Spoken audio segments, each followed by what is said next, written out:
Yeah, colors don't make too much. All right, guys. So the rail I'm doing, if you can see from it, is the Guntec USA 12-inch rail.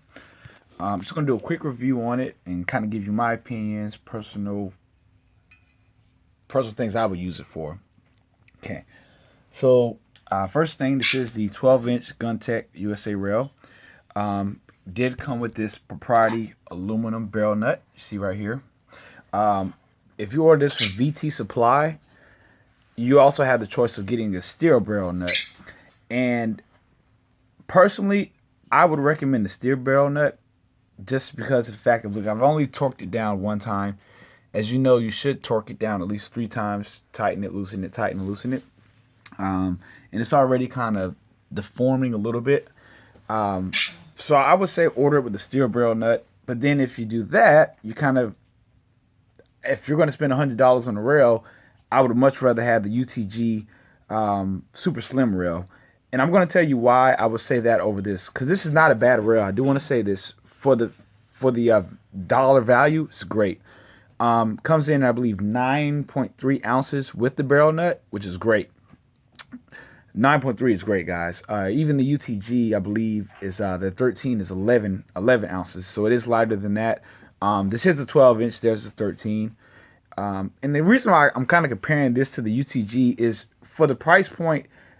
I personally think they're the best rails for, I would say, under 150 bucks. And I'm going to tell you why I say that. The way that they attach to the barrel nut, I think it's the most secure method of attachment. I mean, you've got 2, 4, 6 screws that you screw in. And by the way, all the screws were perfectly fine. They didn't have any Loctite on them, but I already have Loctite. So Guntec, if you're listening, just listen to some improvements you can make. Maybe put some Loctite on the screws. And also, there's a biggie, and I searched online before I bought this rail, and I couldn't find anything. Now, most guys are probably working at AR-15s are going to be car guys or some type of mechanical skills. So luckily for me, I had my trusty inner tire rod removal set. Also from Harbor Freight, great tool to work on cars. So the reason why I bought that up is the size that you'll need. Now, Guntec USA doesn't want you to use this. They want you to just use just a standard old adjustable wrench to tighten it down. But I don't agree with that. I can't get the proper torque that I need. I know that a barrel nut needs to be at least 30 pounds. And I can't guess that. I mean, I probably could, but I'm not going to do it. This is not my gun. I'm building it for one of my battles, so I'm not going to do that. And excuse the mess, too. It's a cleanup day. So the size you'll be needing is 1 3/16.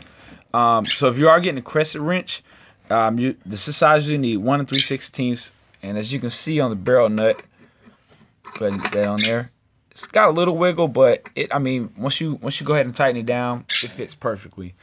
And also there's the barrel too. If you guys are wondering, that's a ballistic advantage. It's their 14.7 modern series barrel. And you guys won't believe the price I told you if I got it for. I got it for $120 ship on sale. Yeah, $120 for a melanated 14.7 barrel. Not gonna find a better deal online. And actually, most of my parts that I did get I get them on sale. I don't buy them at full price. That's just, I don't know about you guys, but I'm cheap. So again, back to the handguard. It's got the M-Lok slots. Now, I thought it had the M-Lok slots on the, not the bottom, but on this little side piece right here. I guess you would call that, the 9 o'clock, whatever. But I don't think that is the M-Lok slot. This seems a little bit longer. I could be wrong, but I don't think it is. So you'll have M-Lok right here, M-Lok right here at the bottom, and also M-Lok right here as well. I mean, it's a free float tube. I think a lot of guys pay a lot more money than they have to. I mean, it's aluminum milled out. The only thing you really can get wrong on it, because most of the manufacturers use the same type of aluminum. The only thing you're really gonna get wrong is using cheap screws, and these honestly do feel pretty good. Or not having, like, this rail doesn't have a anti-rotation, any kind of anti-rotation on it, and that's something I do like about the UTG rail. and that's why we'll kind of put it above this rail. And Guntec, if you're listening, I mean, it's a simple fix. Put something right here so it doesn't rotate.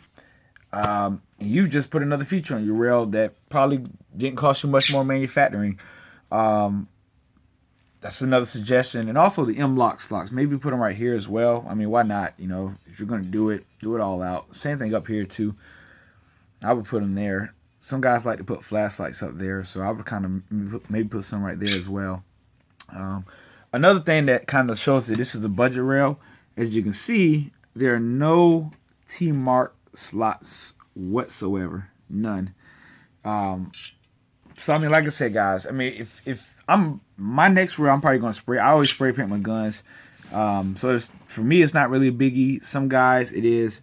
So, it's not T-mark. So, I do want to point that out. You're not going to have any T-mark slots. And like I said, that's your thing to worry about. Go ahead and spend the go spend a little more money, get the UTG. It is a great rail. I've used it on quite a few builds. Other than that, I think there's too much more. Like I said, it's a 12-inch rail, M-Lok. Screws that do come with it, from what I can tell, they're great. And I do have the 6 screw right here.